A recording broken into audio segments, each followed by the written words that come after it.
The meeting is being live streamed. Got it. Oh, we're live. No. Yes. Oh, we're live. Great. Yeah. Hi, everybody. It's 𝗤𝘂𝗏 Eisenhower. I'm joined today by Jen McCarty, just such an incredible woman, friend, goddess, just divine feminine, everything. Really bringing in the twin flame codes as well. She's put out so much incredible material. She has had such a presence on social media, really building, I guess the word is following, but she doesn't necessarily see it that way. I mean, it's all about community. It's all about activation and unification and unity consciousness. But yeah, I've known her for years and we've done a lot of roundtables together, and really excited to just have a one-on-one with you today, particularly after the powerful eclipse last night. And you've done some interesting projects lately as well. And just want to hear from you and just some updates, and then we'll dive into some questions. Thank you for being here with me today. That's amazing. And Laura, do you have the link there? Because I'd love to just post it onto my community, because there's so many people that are wanting to come and join us. But if I go onto your YouTube, it's not coming up. So I'm wondering if you can get the link, put it in the chat box, and I can whack it up on yeah, I'll work on that while you share it. Okay. Excellent. So thank you so much. It's absolutely amazing to be here. And I'm so honored to be with my soul sister, Laura. And it's really beautiful that we can have this one-on-one time. We're often quite, part of a divine feminine roundtables, which are always absolutely amazing. And so many people in our community get so much from the roundtables. Like the amount of people that I meet on marches and protests and stuff like that come up to me and say, "Oh, Jen, I met you through the roundtable, and please keep doing them. Like, you've got absolutely no idea how healing it is for us to hear a group of awake women speaking with different tones, different vibrations, but somehow it's the same message, a similar message that's very, very much holding everyone through these times, and I think that a lot of us have been in huge kind of like training ground for these times, haven't we? When I look back on my life, it was all to get me to this place now. And I wouldn't change it, even though it's, because it is what it is, isn't it? I mean, obviously I would change certain elements. I don't want anyone to get harmed, but it's what we signed up for. Like, we knew what we were coming into. We're coming into, like revert the matrix back into its original crystic formation. And it's been so hugely manipulated for so long that I always just think, oh my God, you're so brave. Like, I have so much respect for humanity. I have so much love and respect for my brothers and sisters, because I just think you're so freaking brave for coming back here to the shit show. Do you know what I mean? Like the universal shit show on steroids. And it's like we all come back, we're all like, oh, gun ho, let's get back to 3D duality. It's very jarring a lot of mornings, just waking up and just feeling into it. And I mean, it's been these dark cabal forces have been around for, by the way, I put it in the chat, the YouTube Thank you, link. darling. I'm just gonna now on my page on Facebook. Yeah, I'm gonna quickly while you're sharing, I'm gonna quickly share this. Yeah, I mean, it's always been there, and now it's way more obvious than ever. But there's so many casualties in this awakening process, but at the same time, there's no real death, and we're multidimensional, and we're thinning the veils between life and death through breaking through the fences and barriers that keep us looping in this 3D, when this is not a 3D planet. It's so much more multidimensional, goddess, 13 dimensional and beyond, taking us to the 0-point unified field in order to purify the elementals within ourselves and on the planet, which is going to be very inhospitable to parasitic forces. So I kind of see that that's where we're at. It's getting more inhospitable. So that's why they're accelerating all the stuff that they're throwing at us in sort of a last ditch effort. What are your thoughts on all that? Yeah, I'm totally getting visions as you're speaking. It's like we're moving out of a particular density, and within that density, it kind of could stick, the atrocities and stuff like that, the programming. But now, because of what's going on with the shift in the consciousness and whatever's going on, It's like it's rising, the density is rising, and so that lower frequency energy can't stick, and it's just kind of like, and that's why it looks so messy, and it's like a drowning rat. It's just so embarrassing, isn't it, like to kind of like to watch. Yes. Just looking at news headlines and just the obsession with, like, sometimes I check in every once in a while, like, what is, I guess you could call it mainstream culture putting their attention on, and it just boggles my mind where it still is at. It hasn't really evolved much. It's still the same kind of stuff. Devolved. Yeah, and it right, and it's just amazing to me. And these people with so much wealth that are really in the environments of where the most horrific crimes are taking place really aren't stepping up and doing a whole lot. The numbers are very small, and that's what's been, I guess, surprising, that I think people are so afraid of the persecution, when I just want those that are compromised or in Hollywood or the political realms that might feel blackmailed to know that there's love and forgiveness. Just come clean, for the sake of the children, for the sake of doing what's right for the planet. Don't be afraid that people are going to be throwing stones at you because you had any involvement. I mean, maybe some people would, but there's enough of us that will support and embrace taking the stand and taking the position to be similar to a whistleblower, somebody who's saying, I'm not participating anymore. I was blackmailed. I was set up. Yeah. And a few have come forward, but I'm surprised it hasn't created more of a chain reaction. Maybe, we'll kind of see where that goes, but yeah. And then, of course, death threats and stuff like that, but we're really in the know about their tactics because they make it very obvious when they so-called suicide somebody. And I know we got to be careful and talk in code a bit, but before we went live, we were talking about, what's going on in other countries and what we're seeing in other countries. You want to kind of take us into what your thoughts were on that, and we'll just kind of be careful how we word things. Yeah. Well, just, I think, what's going on in Austria at the moment. I'm sure you're aware of what's going on in Austria. Have you been following that at all? I've been hearing about some of the ways to get people coerced into getting the, what. Okay, yeah. So things are ramping up in certain parts of Europe and also in Australia. And I just think it's very, very important. I mean, I don't think there's anyone on this call that isn't going to be red-pilled up to the absolute hilt. Do you know what I mean? But even the red-pilled of us can do with a bit of a spiritual boost, couldn't we? And I think that it's really time for us to hold the line. And this has been the theme in most of my lives recently. Like, this is what we're born for. Like, we came for this. We're equipped, like spiritually coded for this time. And so this is a test, isn't it? This is absolutely a test of our stabilization. And my feeling is that what the world needs is lighthouses, human lighthouses that have that higher perspective, that have that galactic perspective, that can offer comfort and explanations to people that are quite locked in the 3D.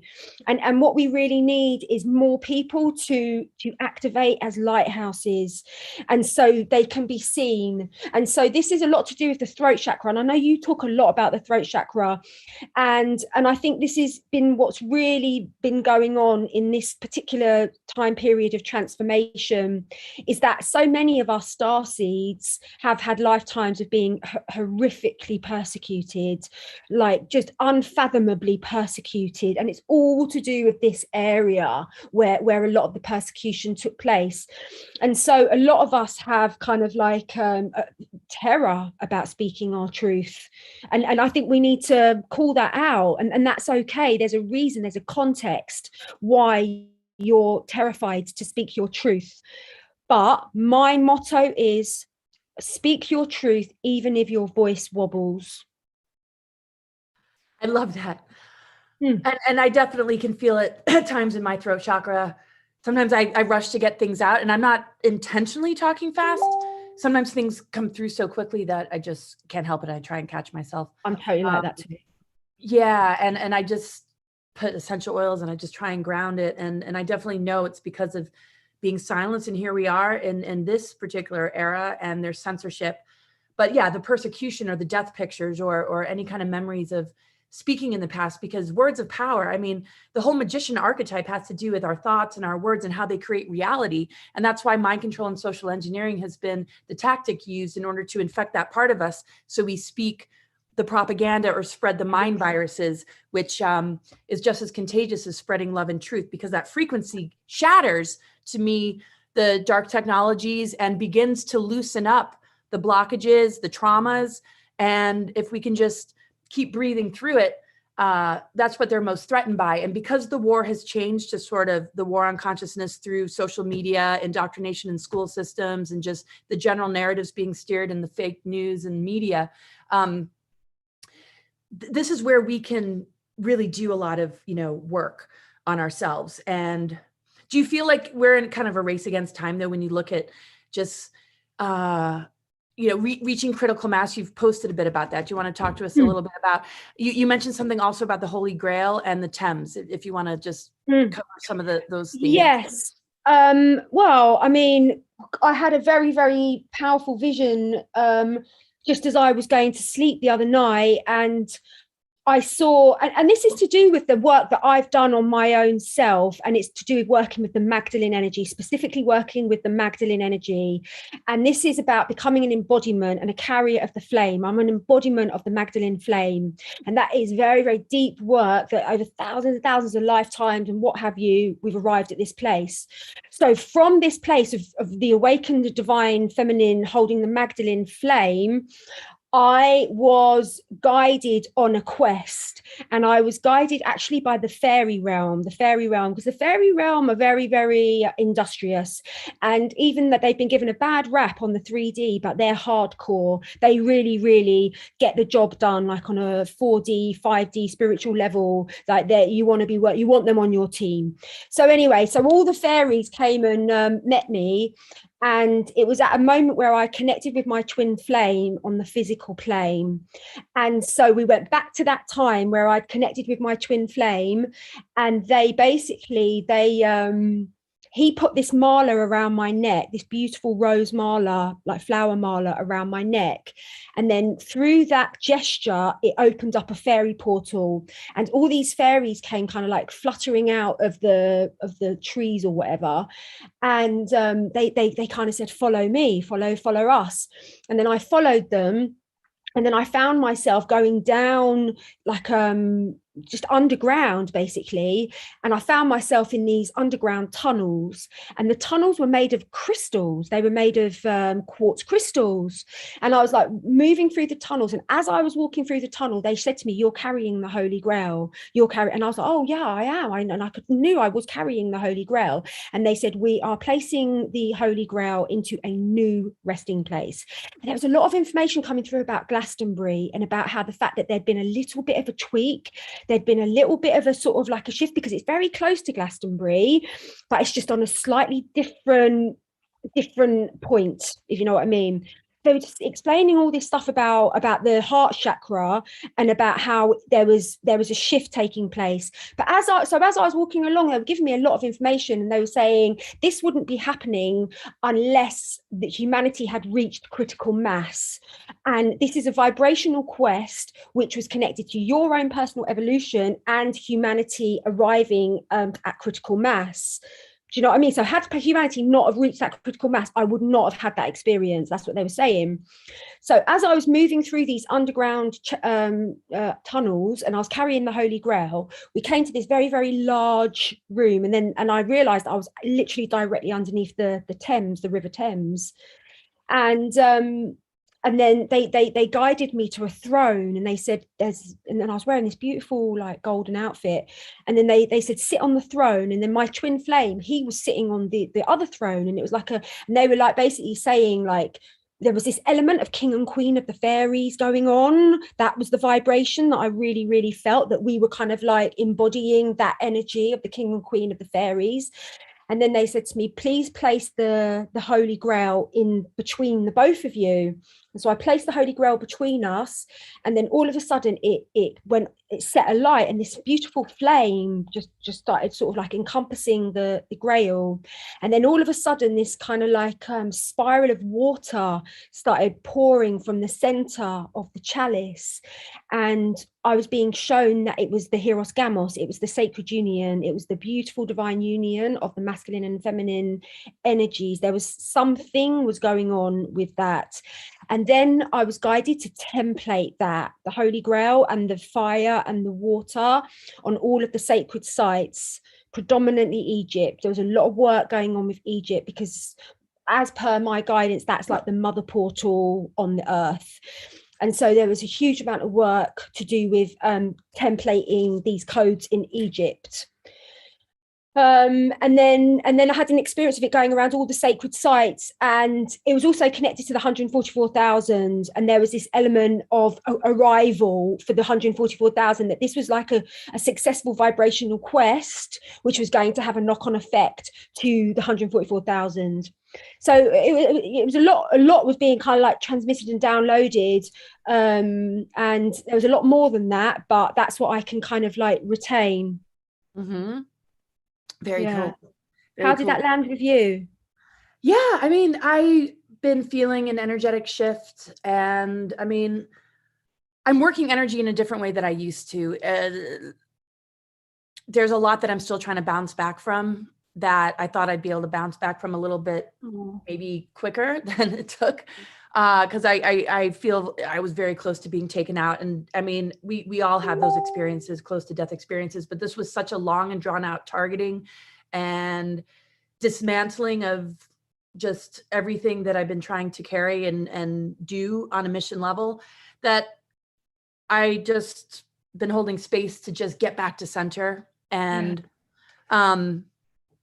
so it moves in different phases, and, you know, just having to be very, very honest with the process and work through the emotions and work through, you know, kind of the grief. There was a major spiritual attack. I think that was what made it almost one of the worst attacks I've ever gone through. Somebody wanted to do a trade with me because I do astrology readings, and the trade, the person that did the trade turned real dark and literally tried to, or it seemed to cut the cord between me and source and the Christ energy and everything.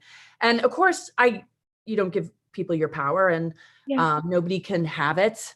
But you know, when you really confide in somebody and you feel like you're vibing in a certain way, and you feel you can open your heart and soul, it's very dangerous if that person's not fully in possession of themselves, and they allow. So I learned, you know, don't do trades with people, and maybe don't even ever get a reading again from anybody unless it's, you know, somebody close to me like yourself.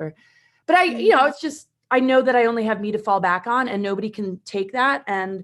But it really put me in a weird way for a while. So just as far as my own personal process and how it relates to the larger picture, because that micro macro thing, and I've been focused on hierogamic union and sacred union and the Magdalene flame and the 𝗍𝗄𝗃 since childhood. And I was very aware that this was a huge part of my mission, to bring that in and to go on a particular journey sort of into the you know, the underworlds, and doing whatever kind of repair work, clearing inorganic entities from wormholes, and just doing a lot of stuff that, like, I didn't realize I was really doing, but I would check with myself and I realized I was doing it. And then it got confirmed when I went to a clairvoyant institute, and it's like, okay, yeah, well, that's, you know, a lot of us do that. We don't realize that sometimes when we're not fully grounded, we're off doing like other things.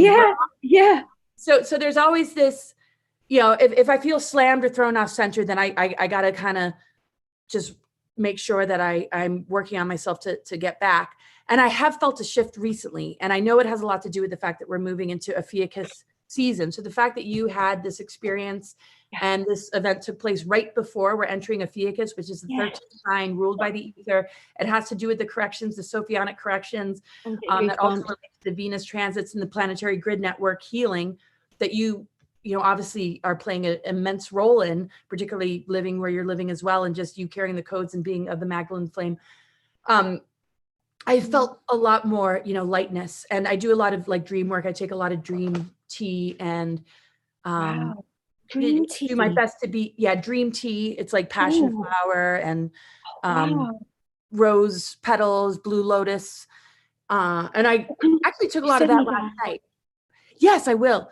And it just kind of helps to bring consciousness into areas where we might be unconscious, like in our dream state, to work energy in those other dimensions in order to keep this energetic flow going, so that all their attempts to sort of defeat us and exhaust us don't succeed. And they won't, because we're warriors.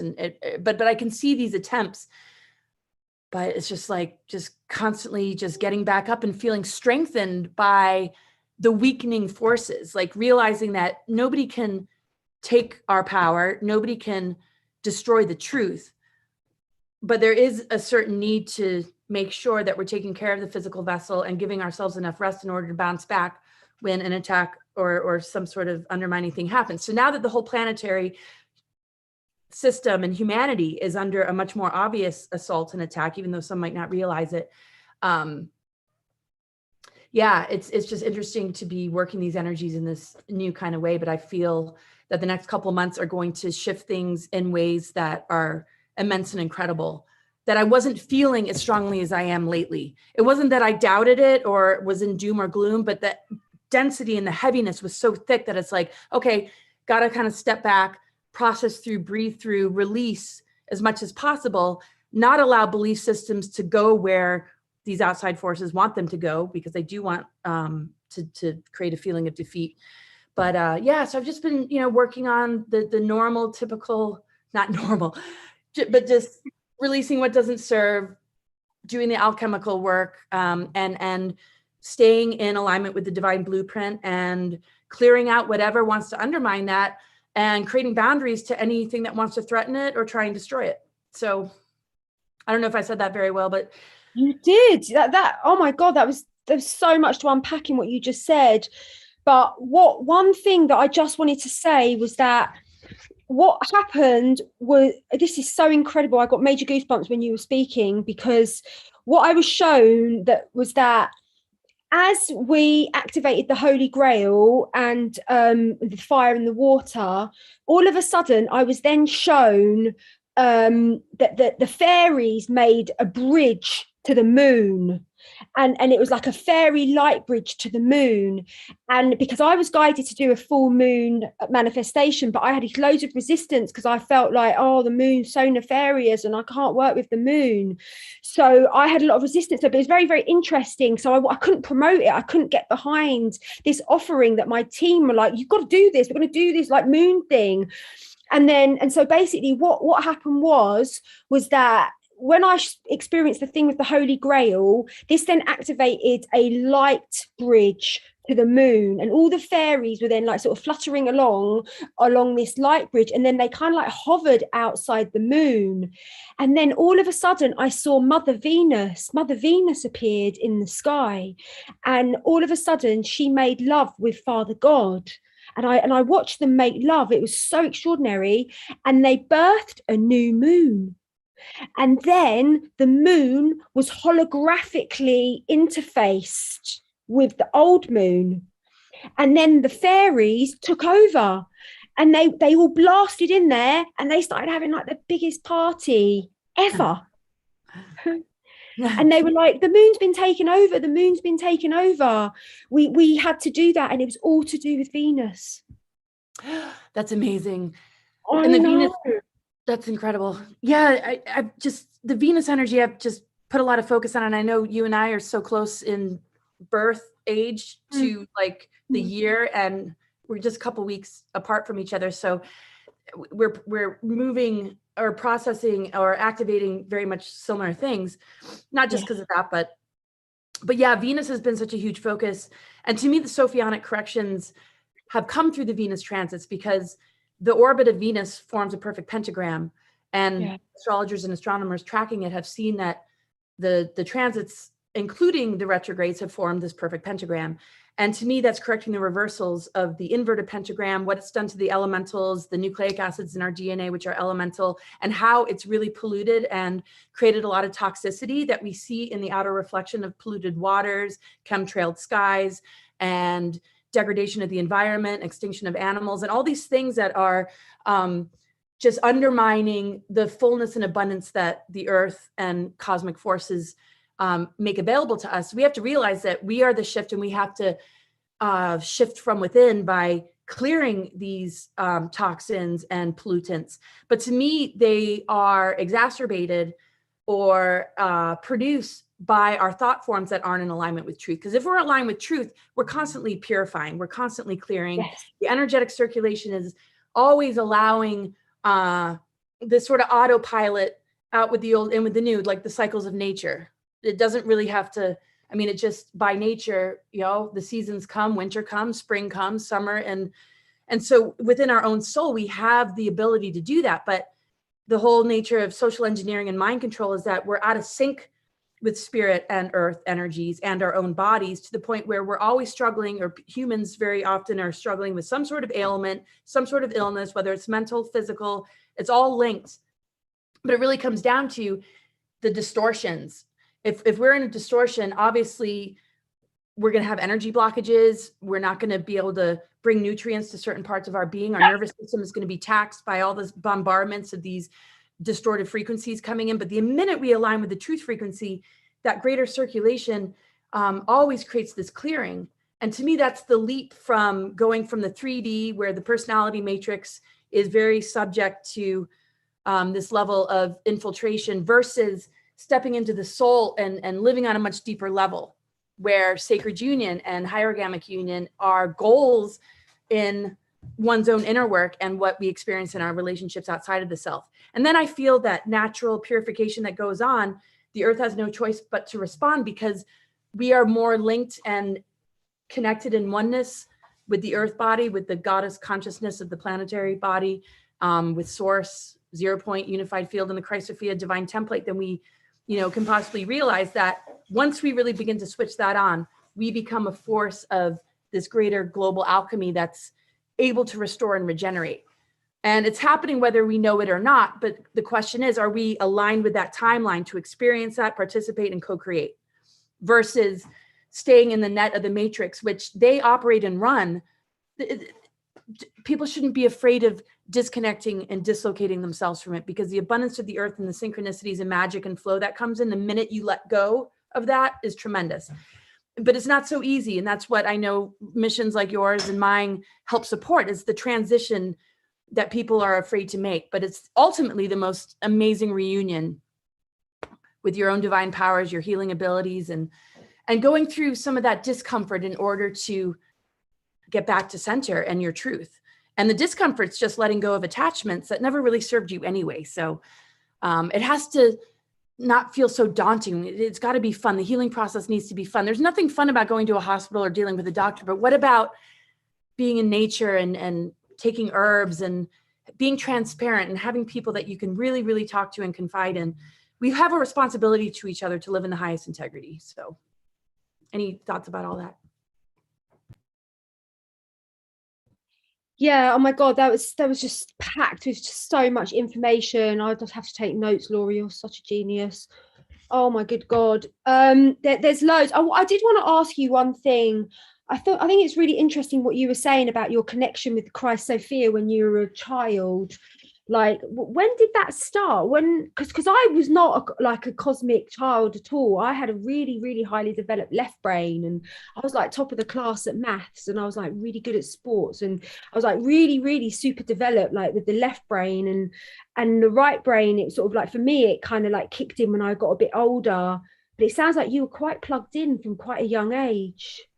Well, I mean, it's always there, even if a person doesn't realize it. So my attention just got put onto something that everybody already holds. So even if you were maybe paying attention to this particular aspect of yourself, it doesn't mean that you weren't embodying this. I mean, or you wouldn't be. No, but I wasn't conscious of it. Right. Well, the consciousness of it, I mean, it's sort of like there's different levels of being conscious of something. You certainly weren't unconscious to it. So like, for example, experiencing plants and the essence and vibration that they give off is one level of being conscious of plants and their medicine, but then maybe understanding the biology of it or different ways to work with them and different recipes. Okay, maybe that's getting a little bit more conscious of what we're surrounded by. So, you know, it takes us on a journey to understand the many different levels or layers to explain it or to understand it. But if you're authentic and true to yourself, which you always have been, I mean, that's really lit up. I mean, it's a part of our makeup. It affects every gland in our body, every organ, our nervous system, everything about us, our right and left brain, the relationship between the two. And even if we're over here for a little while, I mean, our charts kind of put us in different pieces of the pie in order to give us an experience to eventually bring us into the 0 point and this greater awareness of the fullness, because 12 zodiac signs corresponds to 12 strands of DNA. Then you bring in the 13 and the 0 point, then all of a sudden it collapses all these patternings and we begin to feel more whole. We begin to switch on these dormant strands and we're not so like polarized or focusing on this particular aspect or that particular aspect. So I feel like as our lives unfold, we visit all these different quadrants based in transits or based in the map that we are given to get the full experience and also our past lives, to then also share codes with each other and different energetics with each other to help rebuild this DNA architecture. I feel I was aware of it just because I wouldn't say it was so much the Christ-Sophia stuff, but when the Sophia Magdalene energy was really coming in, it's like, well, who's the divine counterpart? Who's the twin flame of that? Well, obviously the Christ energy. So when I would connect with the Christ consciousness, the mother energy was always there. And then I'm like, well, this isn't something external. This is something we need to ignite within. And so those thoughts would come in or those downloads would come in. And then all of a sudden, you know, life pulls us in different areas. And, but I always felt I was wrapped up in it to the point where I felt really unable to focus or participate in school. I was kind of, you know, really like out there, and then I stopped going to school and I was just processing. Were you wild, Laura? Oh man, I snuck out of the house all the time. I went on road trips and left home at a pretty young age, but I was loving and stayed in touch with my family, but I was self-educated. I didn't get good grades. I did in some things later on, but no, I was just very independent, and this is what works for me. And I need to follow my own internal guidance. And I just was constantly processing a lot. I definitely was considered a wild child. My mom was just like, oh my God, help me. And when I was invited to like DC functions, when we lived in that area, she was just like, oh God, please don't talk, because I was like so mission oriented, even as a teenager. And my mom wasn't too sure like what that all meant. But yeah, I guess the awareness came in because it needed to kind of help me, because there was a lot of directed weaponry, psychotronic weaponry on me to steer me on a timeline that would have eventually maybe gotten me to Mars, because they recruited me to go off planet. So that's interesting, isn't it? That's why I needed that to come in to just give me that focal point. Yeah. And so it came in a little early, but it doesn't really matter when it comes in. And there are times where, you know, maybe it wasn't as available as I would have liked. So, you know, wow. Yeah, it's just the concepts needed to come in. But then, you know, then it's about living it too. You know, so my first relationship, I was all about, you know, the fairy tale and and these archetypes of, you know, the sacred union. But, you know, in high school, you're not going to necessarily achieve that. Some people do, you know, and they marry their high school sweetheart. But I remember just being really focused on that. I'm like, why are people so shallow? And just the programmings and like what has happened, and just feeling so sad and just going through so many crappy relationships since that. And then finally I'm with, you know, true love. And it's like, phew, that's like, you know what I mean? So anyway, tell us a little bit more about your journey. So you were kind of more left brain, and then what would you say like the big breakthrough was that really entered you into the kind of mission that you're on right now? Well, I will say one thing. My mum said to me, she said, well, I did know there was definitely something going on with you, Jen. She said, when you were 5 years of age, because I went to all Catholic schools, and she said, Sister Anna, my teacher, asked all the children to bring in their favorite book, or the book that, you know, had affected them. And you're going to love this, Laura. And my mum and I bought in an adult astrology book, and they said, my mum was just like, I knew then that there was something about you which was, you know, a bit advanced kind of thing. So I definitely, and I incarnated with an astrologer. So I lived with an astrologer who was like my auntie. And so she was absolutely obsessed with astrology, like all about astrology. So my whole childhood was all about astrology. That's what I remember on that level. But I didn't realize that was kind of woo-woo or anything like that. That was totally normal to me because I grew up like that. And I was just saying, I just did a masterclass. And I was just saying that even when I was a little girl, like I used to think, how on earth did I get here? How did we all get here? And I received a download that how I got here was that my mum and dad went up to heaven and they had a chat with God and they said, I would like to have a little girl called Jenny and we'd like her to have blue eyes and brown hair. And then God's like, okay, here you go, here's Jenny. And then they went back down to earth. And I genuinely believe that. And my mum was not religious. She never, ever talked about God. That was my innate kind of like conclusion that I came to. Do you know what I mean? And then when I was about 7 or 8, or no, I don't know how old I was. I can't remember, but there was a time when I fell out of it and I was like, oh, I was so silly for thinking that. How silly, just thinking that. It's so immature, so childish. And then when I had my spiritual awakening when I was 21, I was like, oh my God, I knew all along that it's all that we choose our parents and our parents choose us. And so I think it's very interesting when you look back and it's like there's an innate spirituality. And also when because my mum got pregnant with my brother very late, there was an 11-year gap. And so she was 35, 36 when she got pregnant with my brother. And it was all this thing about, oh, he might have something wrong with him. Do you know what I mean? Because he's older pregnancy and all that bullshit that they used to say back in the day.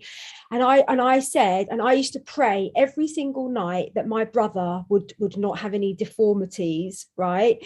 And then I had a little word with God and I said, if my brother is going to be 100% okay and not be, whatever, I'll miss praying for one night. And I missed praying for one night. And I knew that my brother was all right. So this is when I was 10.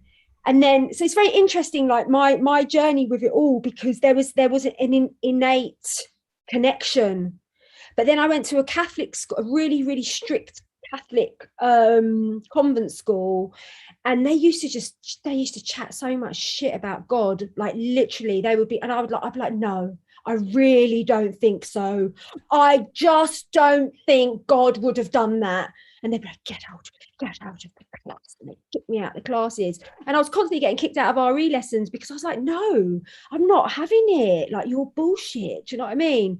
So at that point, I kind of like, I really, really rebelled because I was very, very rebellious from a very young age.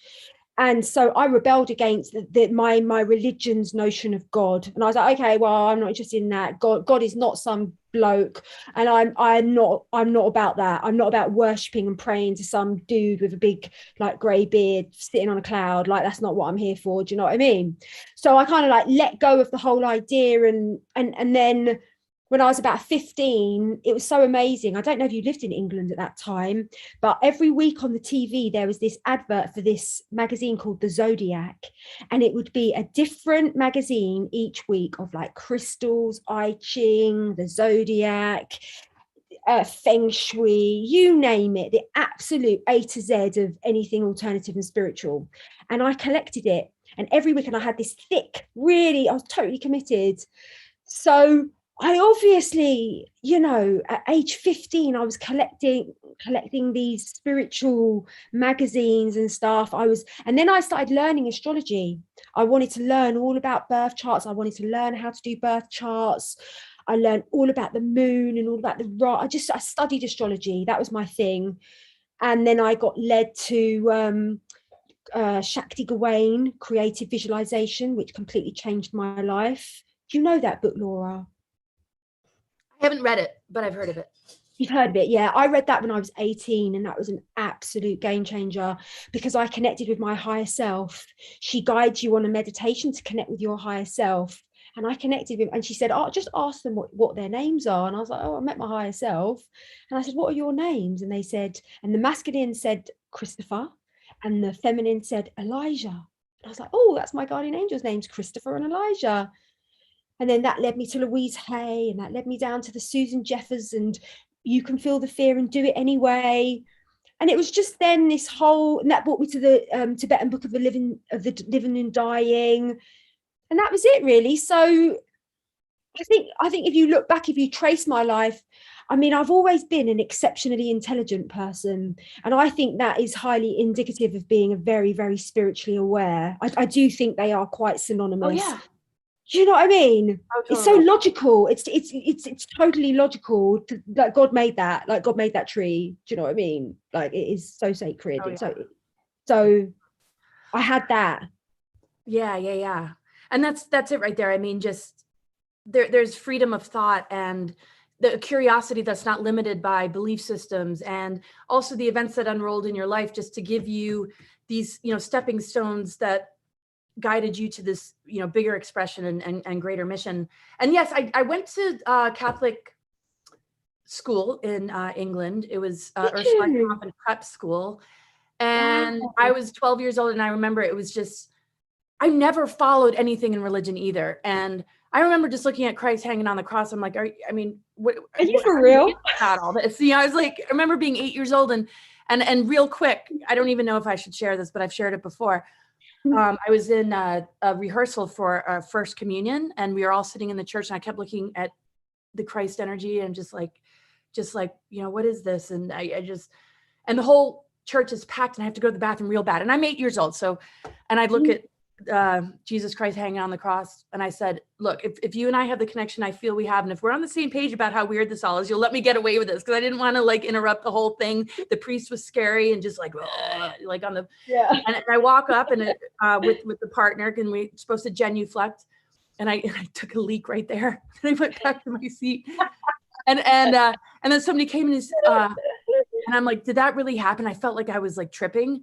And I just see nobody said anything. And there was just this, and I'm like, of course, when you're 8 years old, these kind of stories are okay. If I was 14, that'd be a little disturbing. But those kind of things were little signs to me that this communication was going on. Just because I don't follow the church thing doesn't mean I'm any less spiritual. In fact, I feel like religion can get in the way of spirituality. And there's no judgment on anybody who follows that path, because there's so many good people that do follow religion and it serves them well. And the way they relate to the Christ energy is a really beautiful thing. But of course, we know about the infiltrations and the imbalance of masculine and feminine, and just really the journey of the divine feminine and Magdalene, and how that relates to the patriarchal programs, the Saturn moon matrix, and just what we see. I mean, I'm not a feminist. I don't know what I am, but I think we're advocates or here to really bring light to the divine blueprint and the journey to find twin flames. So talk to us about that, because you've written 2 books and you focus a lot on the twin flame journey. Tell us about that. Well, I just told that story though. Shoot. That's okay. I mean, I remember when I was a little girl that I remembered that I had a twin, and I remember looking under the stars and telepathically connecting with him and saying, we're both looking at the same stars. We're both under the same stars. And that was from a very, very young age. I was deeply coded for true love from a very, very young age. And so what happened was, because it's such a huge part of my mission, and it's connected to the Magdalene mission, because I think that their mission was successful before, but the story wasn't told correctly. And I feel that we're here to tell the true story of living out the beautiful fulfillment of the love story, and it somehow making it into the public arena. So I was deeply, deeply encoded for it. And I was looking back on my journey, and I met, when I was 16, I met this lad, and I fell very, very, very deeply in love with him very quickly. And then he ended up breaking my heart. But I realized it was because I projected the twin flame template onto him. And so when that happened, I got shattered. It was literally, I experienced the core separation of God. Do you know what I mean? And so my journey has been one of being deeply coded, but then also projecting it onto the wrong people that weren't that. And so because of that, I've actually experienced quite a lot of trauma and separation and heartbreak, because it's like a projection thing. So the first time I did it was with Darren. open. And I know it's just such a revelation when I realized this. I was like, oh my God, light bulb moment. And then I realized I did it with Dean as well, who was my catalyst twin. And I just was so like, you're my twin. And he's like, no, I'm not your twin, Jen. I know I'm not your twin. And I was like, no, you are. But and it was because it was so in me, and because he triggered my Kundalini awakening, Dean did. And I was like, how on God's great earth could you trigger my Kundalini awakening and my full third eye blasting open if you weren't my twin? And he's like, I'm your soulmate, Jen. I'm not your twin. So I went through an absolutely deeply traumatic separation from Dean, and that was very, very, very painful, but somehow that this is my mission, is to and it's deeply, deeply connected to the 0 point field and our own personal arrival to that place vibrationally. Like that is what, and it's almost like the twin flame is like a carrot that's kind of like dangling you home to the 0 point, really, if you, and then you arrive at the 0 point, and then it's just an absolute bonus. It's like, it will come because you're no longer, there's no attachment to it, and it will come because it's your destiny. But once you arrive at the 0 point, there's no lack. You've completely and utterly transcended the entire paradigm of lack. And so that's what my journey has been about. It's been about spiritual mastery, self-mastery, gaining and attaining mastery over my egoic consciousness. So I am not here to be master over anyone else apart from my ego, my egoic consciousness.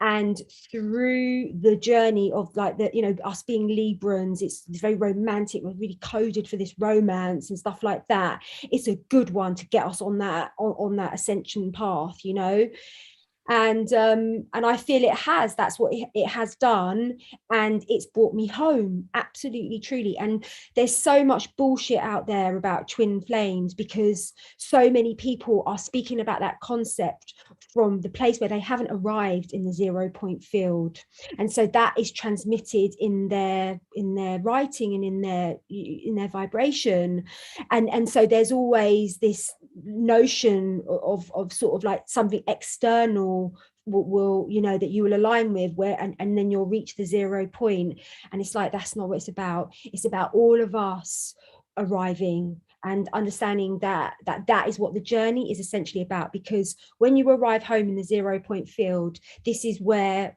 all marriage of polarities exists and resides within you on a vibrational level. So it's a marriage of your own masculine and feminine Kundalini energies, your electromagnetic energies, your spirit and matter energies, and it's like the dissolution of duality. Duality no longer exists vibrationally within the 0 point field, and that's ultimately what it's about. It's about experiencing the marriage of yourself with God. That is ultimately what it is.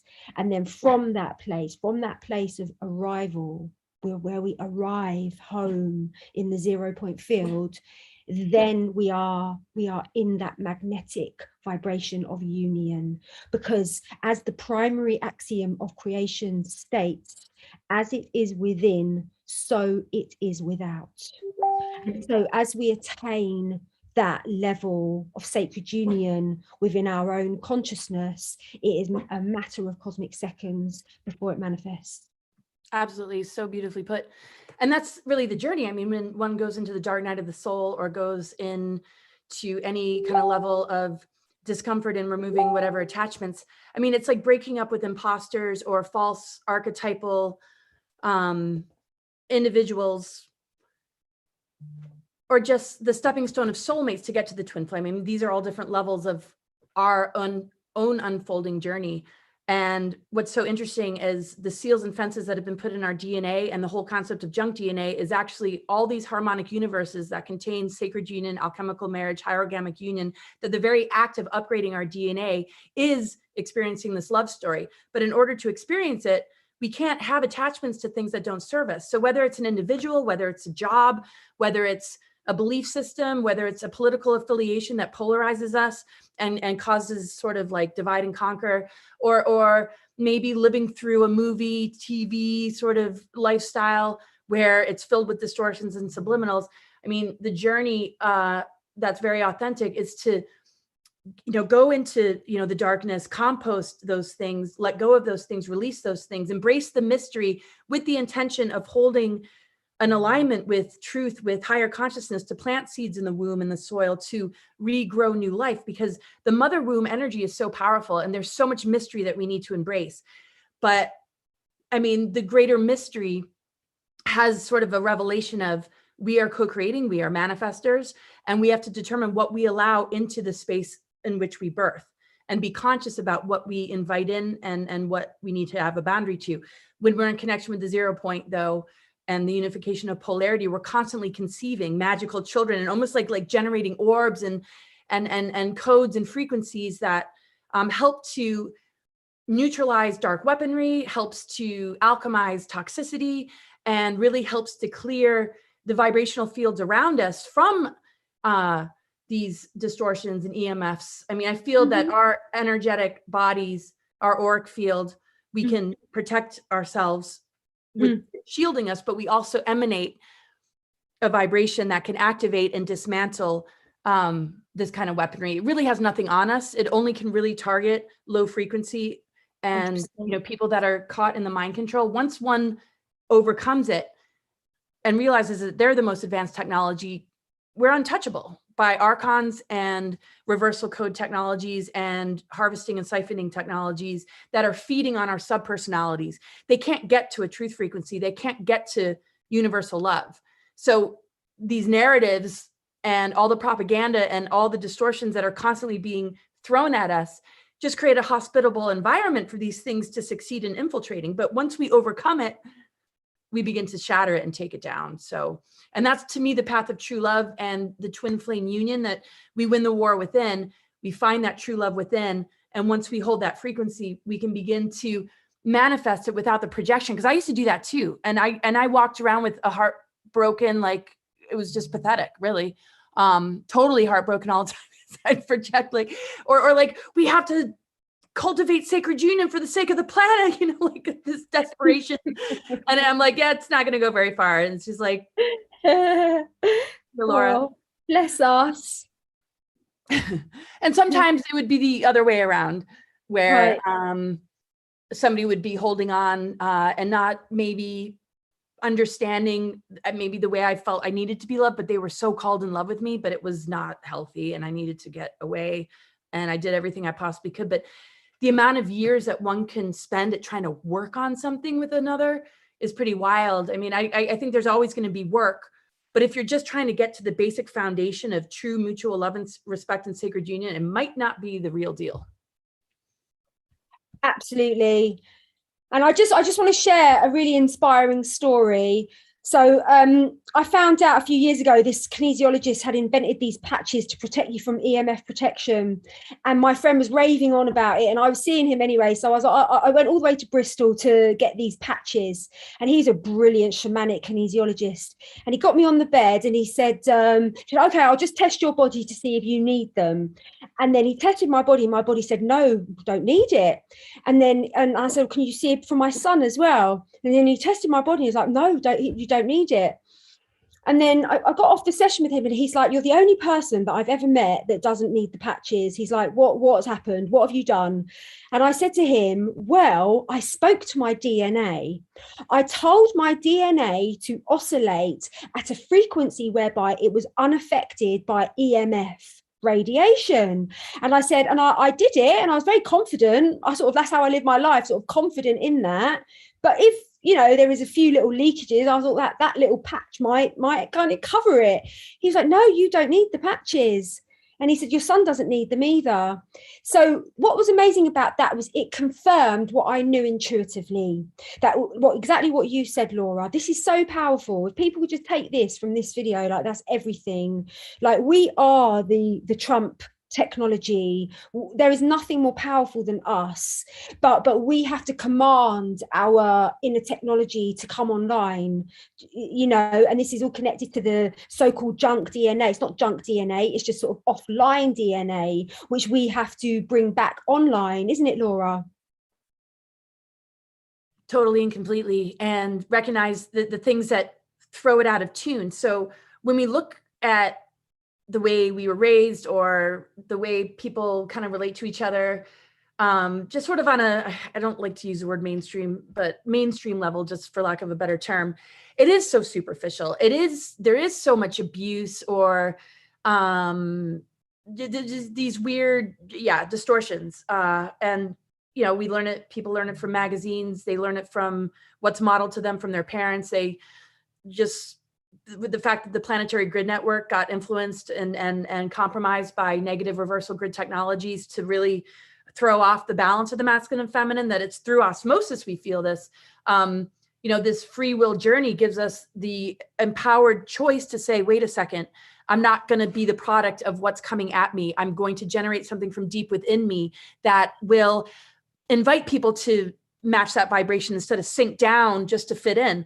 And I always, wanted to refuse that because I couldn't stand the superficiality and the separation of sexual energies and love. And for some that might work, great, as long as it's consensual. I'm not here to be a moral authority, and I don't consider myself an authority anyway.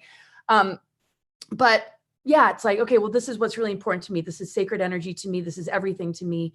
And but yeah, just that is to me the greater technology is that our physical vessel is here to house the multidimensional, to house spirit, to create a house for God, goddess, and that marriage and union to exist in like a temple. Like this is the temple that it experiences this love, and it melts away all this duality because the judgments are gone. Even if people are making choices that we would maybe make ourselves, holding this particular love frequency and union, I feel inspires people to get out of the duality or the divide and conquer, make peace with the decisions they made in order to step into that 0 point and neutralize whatever they might have put in their bodies. I don't think anything that we've taken in, we can't heal, because there's nothing more powerful than source. And to me, that's the ultimate, timeline.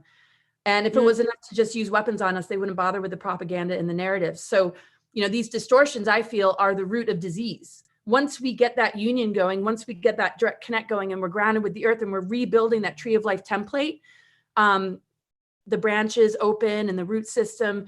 I mean, it is this greater circulation of energy that's conceiving fruits and abundance. And so I absolutely, wow.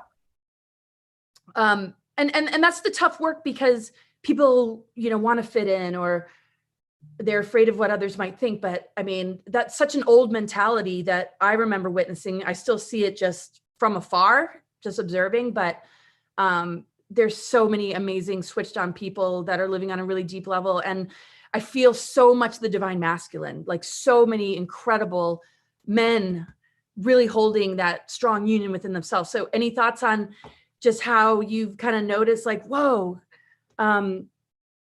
there's way more of us than one might realize, even though sometimes it gets overwhelming how many haven't yet awakened. And to me, awakened isn't like there's one truth. It's what is your truth? What is your truth frequency? What does it mean for you to be sovereign and experience this on your own terms, but in a vibration of integrity and pure heartedness? But anyway, what are your thoughts? Yeah, I think, it's like we are all micros of the macro, and there is no out there. Ultimately, there is no out there. And so it's all about us and our inner consciousness on some intrinsic level. And so I think we just have to recognize the programming. And I always say this, a program is only a program if it's unconscious. The moment it becomes conscious, it becomes a choice. So identify your programming and then make a choice, whether that is serving you as a child of God, as a beautiful, innocent child of God. Is that programming serving you? And if it isn't, you have permission to let it go. Totally. And that permission does not come from me, that comes from you. Definitely. Your heart will give you permission to let that go. Because one of the things that I truly realized when I had my major enlightenment experience on top of the mountain, the first thing I realized, there was kind of like 3 simultaneous things that were flashed to me. And one of the most strongest is that if it isn't love, it isn't real. That only love is real. In the realms of eternity, it is only love that lasts forever. Beautiful. And all that is not love is of the Maya, is temporary. Totally. And as a part of the experience too, when we look at just the concept of alchemy and transformation, that, or even separation, there's no true separation. We might get pulled away or distracted, or our minds might fool us into thinking that there's separation. But the minute, we become conscious, we see the program, we change our mind, we come back, it never abandons us. I mean, our immune system doesn't abandon us. God, source, goddess, earth never abandons us. But the whole idea of the matrix is to distract us so far away from it all, throw us and keep us in our lower chakras in a survival response, to where our creative energies are so bombarded with scripts that aren't true to the true story that we're able to create, that we enable the very thing that we are fighting. And then we are looping and battling something that we have to reconcile within. We can't battle an outside force without first releasing it and reconciling it within ourselves. And to me, even regardless of what's taking place with galactic wars or in pantheons between different archetypes, we ultimately have to reconcile those battles within ourselves to bring those fragments back into wholeness, back into the cosmic trinity. And, they each have their role as archetypal forces that might show up throughout our day, but we have to kind of know where they belong. I mean, our darker elements or inner child wounds are not here to be the skipper of the ship, but we're here to listen and support and give it unconditional love.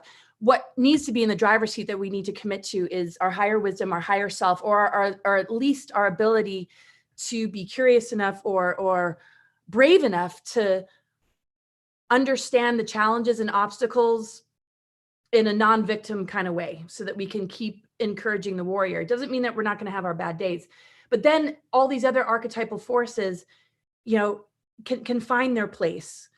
Because, if the wrong archetype is being empowered to run the show, it's not going to look so good. We're all going to run into negative ego, but is negative ego really appropriate to be making life choices for ourselves? But we have to fall down and get back up again in order to learn. And that's the beauty of life, which is the greatest teacher. But what's disturbing is how much society encourages, people to negate their higher wisdom, to negate these life lessons. There's no real guidance. To me, the great awakening is we have to learn to fall back on ourselves and not participate in something that is trying to feed us, project upon us, and control our self-esteem through these false reward systems that say this is successful, this isn't. I remember just the mistreatment of me just not getting good grades. It's like, but I'm intelligent. I'm going off to the library. I'm learning other things. I just don't trust what they're teaching me. Amazing. But yeah, it's like, oh no, learning disability, and there's all these stigmas, and wow. Just she's so out there and just crazy and blah, blah, blah. Anyway, I'm kind of rambling off, but yeah, it's so important to be true to yourself. There's no greater teacher than your own higher guidance. And there's no greater teacher than our life experiences that will help us to bring out the best in the face of adversity versus going the opposite direction. And it's time to divorce ourselves from the matrix and embrace fully and completely the cosmic and earthly energies, because that's going to help us to thrive. That would be such a good name for a book, Laura. Divorce yourself from the matrix. Divorce ourselves from the matrix. That would be so good. Wow.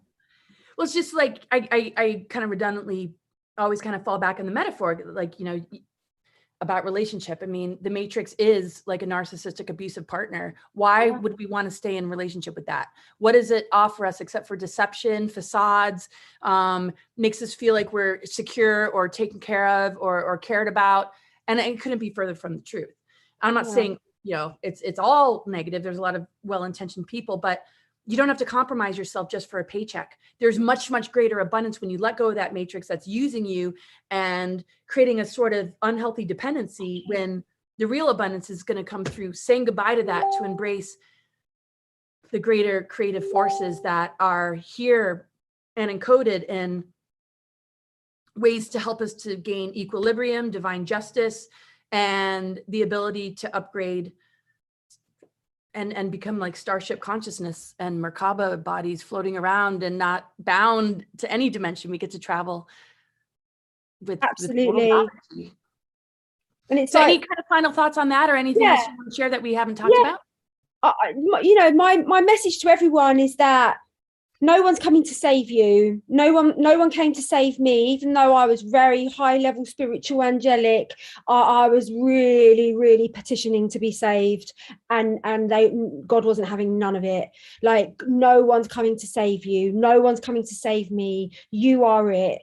You, through your choices, you either stay in 3D victim paradigm, or you enter the 0-point field and you enter into 5D, and you realize that the universe hands you an empty slate in every single moment.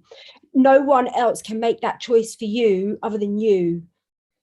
So that's my final message, is that we're all so powerful, and the whole major programming of the Matrix has been to sort of like infuse in you this idea that there is something external or a higher authority that has permission to activate you or give you a certificate or do, and it's just not true. You are it. You are the high spiritual authority in the universe, and so you have permission to give yourself permission. Like, there, you exist within a permission field, and so this is an invitation for you to say yes and really make those choices to drop your victim story, because you can process it for hundreds and thousands of years, and you'll never really get through the spaghetti mess that is your story, because we've all got a story, because this is such a, you know, difficult realm to be incarnated in.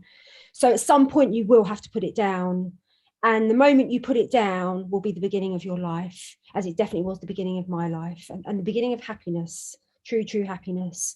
Wow. So I would leave everyone with that, and I would just like to let everyone know that I will be hosting a twin flame container on the 1st of December till the 21st. It's going to finish on the 21st, and it's going to be focused on the physical manifestation of our twin flames. I'm going to be working very, very deeply with the quantum field, with high level manifestation hacks, basically, and really deeply cracking the manifestation code, working with the quantum field, and deeply aligning with this sacred relationship. But as it's a 3-week container, it's going to be a thorough, absolutely leaving nothing left unturned exploration into all things to do with the twin flame template.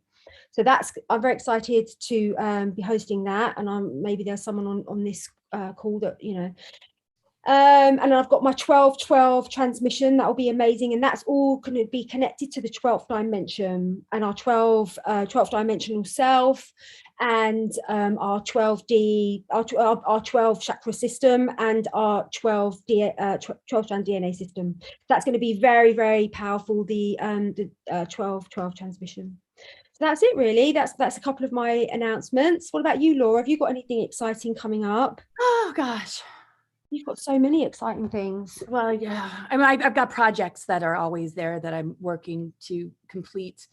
I have a 3-book series. It's been very difficult along the way to get these out. I lost quite a huge amount of my original book.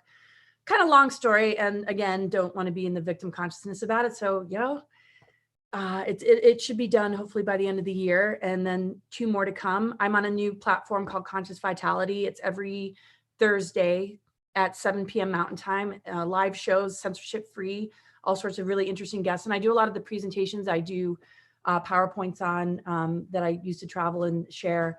I'll be posting some there. And so, yeah, Conscious Vitality. And there's supposed to be a lot of in-person events next year. And I'm still navigating whether or not I'm going to attend. I don't want to fly right now.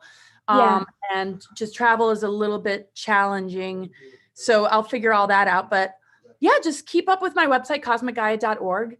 And just really enjoyed my time here with you, Jen. Always amazing to be with you, and really empowering, because it's really important for people to remember. It's so easy to feel, I wouldn't say, guys, quiet.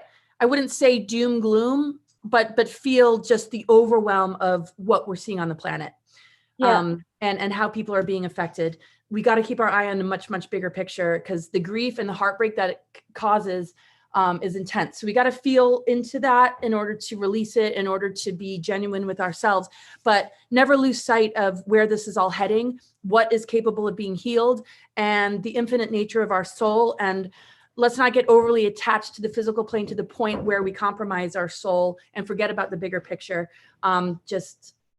We're made of magic, and the universe and cosmic and earthly forces will provide the synchronicities to help us find our soul family and mates. But cultivate that work within yourself so that you are no longer sharing energetic cords with the matrix and any of these fear narratives and any of this level of manipulation. And it'll feed into the collective, these higher vibrations. And I do feel we've reached the tipping point, and really love what you shared about the Holy Grail. And that image was so strong and so real and so true. And you hold it so beautifully and powerfully. And much love to you, Jen. And thank you everybody for tuning in. And we'll do more soon. Love you, everyone. Please share this video. Yes, and I'll be putting her links in the description. So just check back if you don't see them right away. I'll get them in there as soon as I can. Yeah, I'll send them to you, hon. Okay, sweet.